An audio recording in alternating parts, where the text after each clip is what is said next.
Olá, tudo bem com você? Eu sou o Eduardo Gaff, esse é o canal English Coach, mas deixa eu me apresentar um pouquinho melhor, porque afinal de contas eu sou professor há mais de 25 anos, faço parte da equipe do YouTube do Pra Educação, que é uma honra para mim, e já ajudei mais de 30 mil pessoas a falar inglês, e hoje eu quero poder então dar sequência para o meu aulão. Esse é o aulão do Gaff, a segunda parte, tá? Em que a gente está trabalhando os 3 maiores problemas de quem é basicão no inglês, que são como formar frases, como fazer frases longas e como usar o tempo verbal certo. Eu sei que você tem vocabulário, que você várias coisas, consegue enxergar o inglês de várias formas, mas muitas vezes esbarra nesses 3 elementos aqui. Um deles nós já vimos na aula anterior, que é como formar frases, e fomos até a metade do número 2, certo?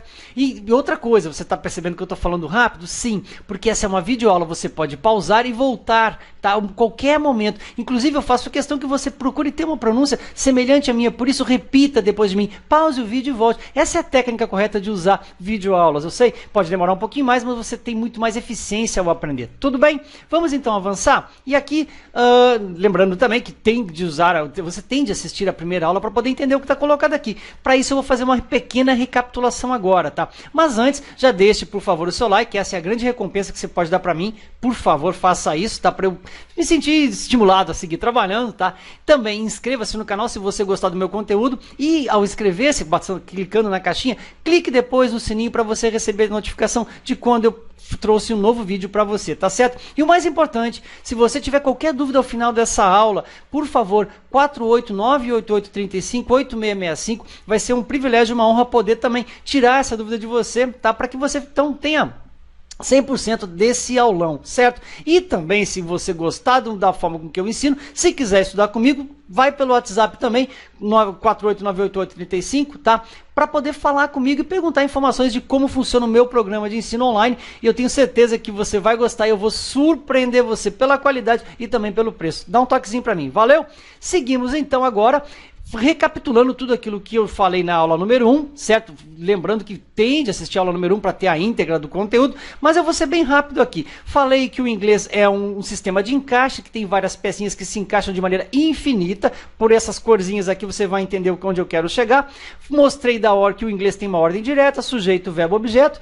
Comecei a mostrar depois os elementos da língua, os sujeitos das frases, os verbos regulares e irregulares, as diferenças entre eles. Depois falamos dos objetos, dos substantivos, depois entramos nos adjetivos, que são os grandes parceiros dos substantivos, depois falamos dos advérbios, que são os grandes parceiros dos verbos, depois começamos a mostrar frasezinhas mais curtas, ampliamos as frasezinhas colocando os adjetivos, depois colocamos os advérbios e as frases foram crescendo e crescendo e crescendo, certo? Foi o que nós fizemos, então, para como formar frases em inglês. Depois a gente entrou na questão de como formar frases mais longas, para você não ficar sempre naquele jeitinho, né? E aí mostramos as palavrinhas com WH, entramos nelas quando elas são usadas para fazer pergunta e também para linkar 2 orações. E aí nós paramos exatamente aqui, que é para falar de como usar os pronomes relativos, que também funcionam para linkar 2 orações. O que é uma oração? Relembrando, é cada partícula que tem um verbo. Se tem um verbo, é uma oração. Não tem verbo, não é oração. Beleza?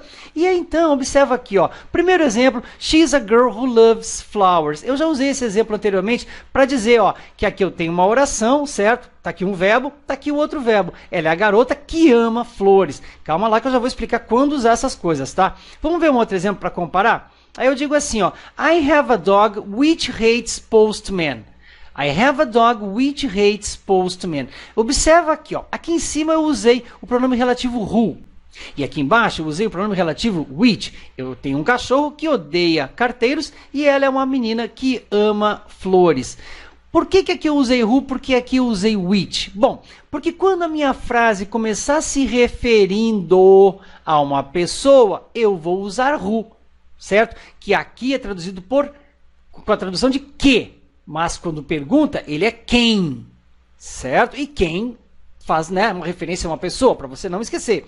Aqui embaixo eu tenho o which sendo traduzido como quem, embora ele também possa ser traduzido como qual. Mas aqui, linkando 2 frases, 2 orações, você já sabe o conceito, ele é que, certo? E é um que vai sempre referir-se a um animal ou a um objeto, a um substantivo.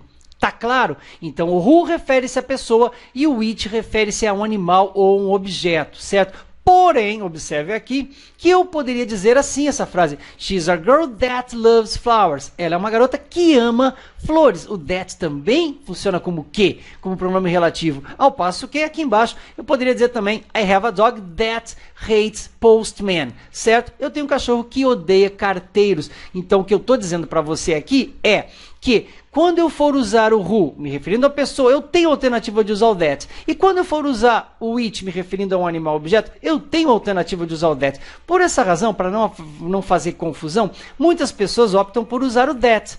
Tudo bem, você pode escolher como quiser. Certinho? Então essas frases aqui ficaram um pouquinho mais longas. Porém, agora vem uma coisa legal que são as conjunções que também ligam duas orações. Observa aqui que eu tenho vários tipos delas. Eu tenho a de adição, que adiciona duas ideias, ok? E observa aqui o exemplo, então, que é aqui que a gente aprende. Então, eu tenho da adição, que eu vou usar o exemplo de to ou also, depois eu dou a tradução. Eu tenho o contraste, que eu vou usar de but ou yet, de contrastando duas ideias opostas. Eu tenho de conclusão, que eu vou usar o so ou then. Eu tenho de explicação, que eu vou usar o because ou for. Atenção para esse for aqui. E eu tenho de condição, que eu vou usar if or as long as. Nós já vamos agora, então, para os exemplos de cada uma delas. E observa aqui na adição. Quando eu falo isso e eu sigo usando as palavrinhas, observa que quem não assistiu a aula 1 está assistindo a aula 2 pela primeira vez, cada corzinha aqui representa um elemento, tá? Eu tenho aqui o sujeito, eu tenho o verbo, eu tenho aqui o artiguinho, o adjetivo, e assim você vai ter todo esse registro lá na aula 1. Mas aqui a Sara é uma excelente aluna e ela gosta de matemática também. Eu liguei a frase 1 com a frase 2 aqui no finalzinho. Certo? Mas elas estão adicionando duas ideias. Sarah is an excellent student and she likes math too. Mas eu poderia dizer assim essa frase, ó. Sarah is an excellent student, she also likes math. Ok? Acabei de adicionar duas ideias. A Sarah é uma excelente estudante e ela também gosta de matemática. Observe a posição do to e do also. Beleza? Vamos adiante? Para fazer então um contraste, duas ideias opostas. Observe aqui, ó. The weather was awesome, but, or yet, my father did not let me go out. O tempo estava maravilhoso, mas, but ou yet, qualquer um dos dois nessa posição são exatamente iguais. Meu pai não me deixou sair. The weather was awesome, but ou yet, my father did not let me go out. Beleza? Vamos agora do contraste para conclusão. E para conclusão a gente vai usar so or then, então. E observa aqui, ó. Sheila was thirsty, so then she decided to have a soda. A Sheila estava com sede, e então ela decidiu tomar um refrigerante. Sheila was thirsty, so then she decided to have a soda. Qualquer um dos dois, so ou then, você escolhe na hora de concluir a sua frase, ok? Depois ainda, para dar uma explicação, a gente tem o exemplo de It's an expensive book because or for it was written by a great author. Esse é um livro caro porque, because or for, ele foi escrito por um grande autor. It was an expensive book because or for it was written by a great author. Beleza? Você escolhe because ou for. Eu sei que o for parece estranho aqui, mas está perfeitamente correto. Valeu? Seguindo condição agora, a gente tem o exemplo de I will go to the party tonight if or as long as it stops raining. Eu irei à festa hoje à noite se, if or as long as it stops raining. Certo? Eu vou então, se parar de chover, aliás. I'll go to the party tonight if or as long as it stops raining. Beleza? Bom, agora a gente vai então para usar um exemplo gigante, uma frase gigante para mostrar para você como essas peças se encaixam de forma infinita. Observa comigo aqui e tenta botar o olhinho na cor de cada partezinha, como a gente vai repetir tudo o que viu de uma maneira muito inteligente. Olha aqui, ó. Você pode escrever o que você quiser em inglês.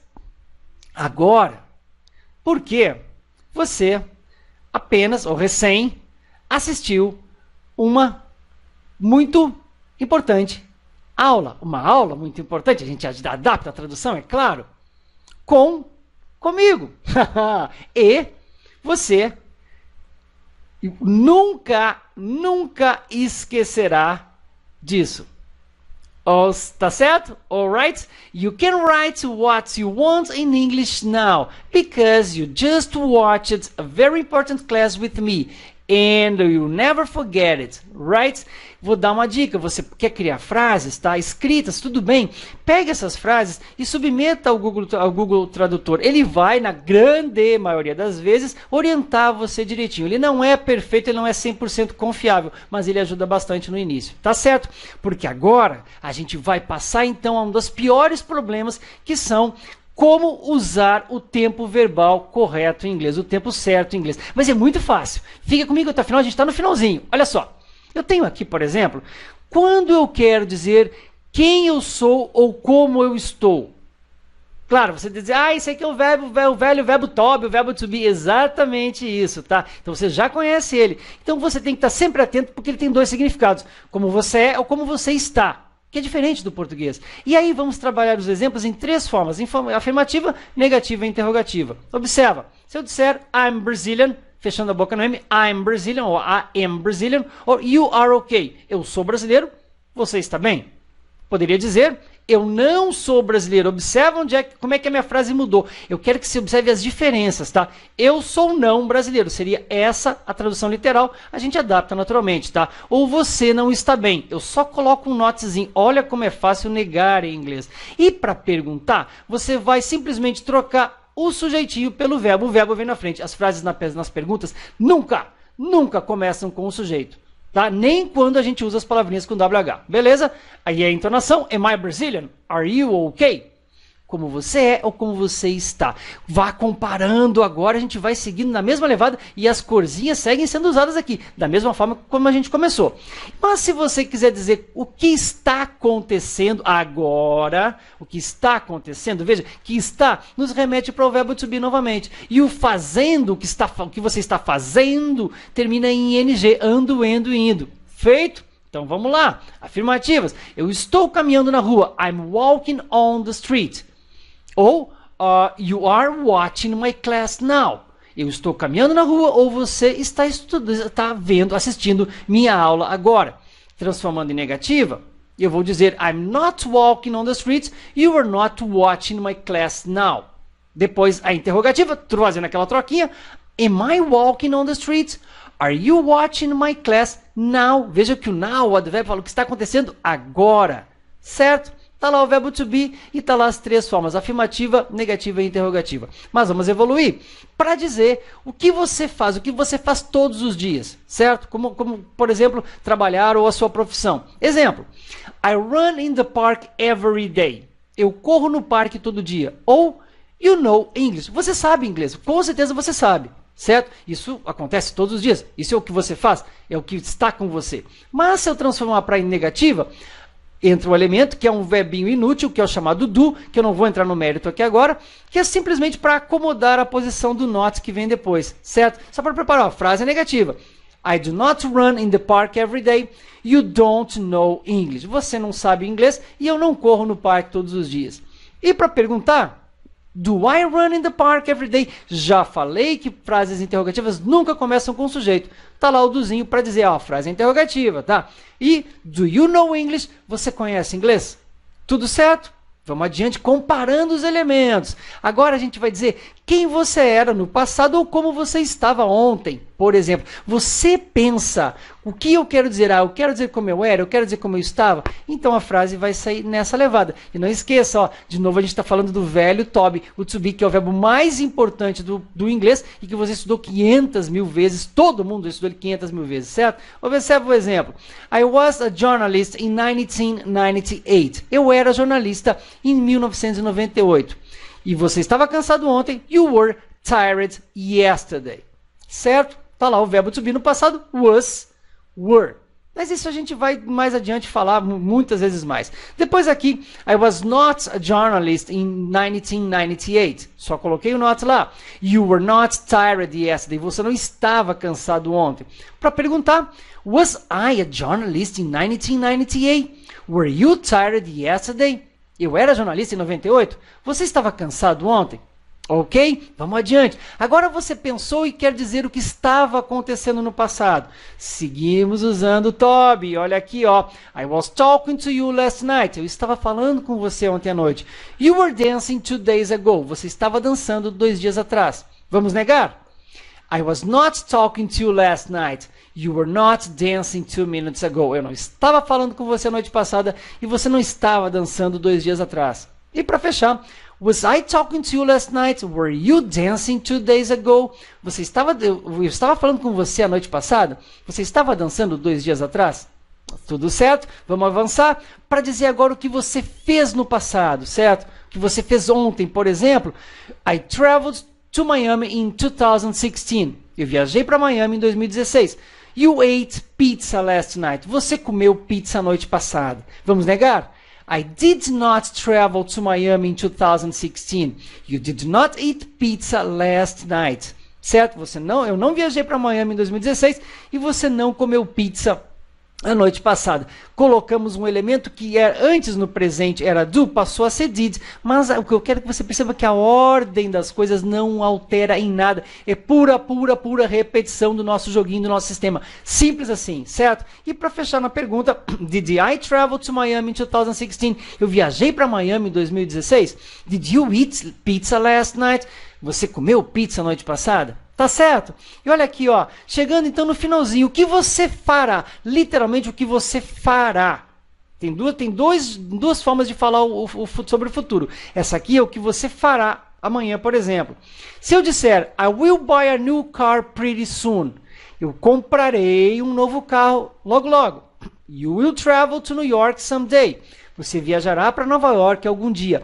Observe que eu estou usando essa partícula will antes do verbo para jogar para um futuro que eu não tenho compromisso de tempo em fazer. Essas expressões pretty soon não me dizem exatamente quando vai acontecer e nem someday. Eu não sei que dia que vai ser, certo? Esse é o critério para usar o will como futuro. Mas, na negação, I will not buy a new car pretty soon. You will not travel to New York someday. Eu não comprarei um carro logo e você não viajará para Nova York algum dia, certo? Mesma estrutura.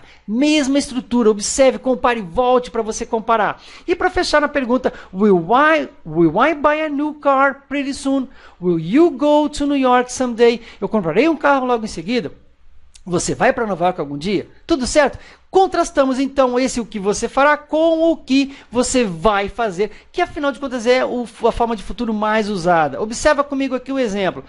I'm going to be free tonight. O going to é o tal do vou. Eu vou estar livre hoje à noite. Eu vou estar livre hoje à noite e você estará. You're going to leave in 15 minutes. Você vai estar indo embora ou saindo desse lugar em 15 minutos. Está observando que a diferença é que o will eu não marquei hora, mas agora que eu estou marcando hora, meu futuro está mais próximo. É hoje à noite, é em 15 minutos. Tá certo isso para você? Essa é a diferença de usar will e going to. Ok? E ambos são verbos auxiliares que jogam para o futuro tudo que você vai fazer.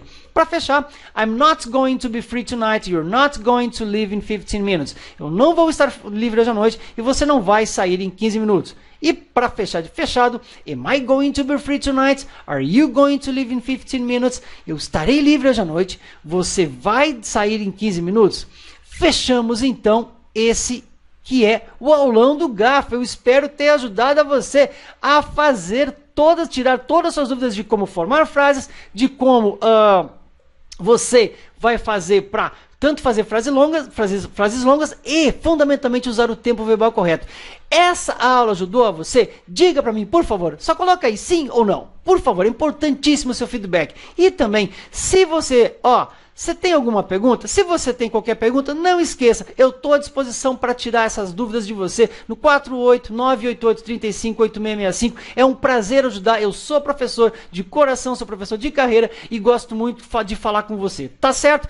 Fala comigo, se precisar para tirar dúvidas ou saber mais sobre o meu programa de ensino completo, dá um toque para mim, ok? Thank you so much, espero que você tenha assistido as duas partes e tenha gostado, ok? E fale comigo, dê o seu comentário positivo ou negativo e deixe o seu likezinho também. Thank you so much, God bless you, bye bye, now friend.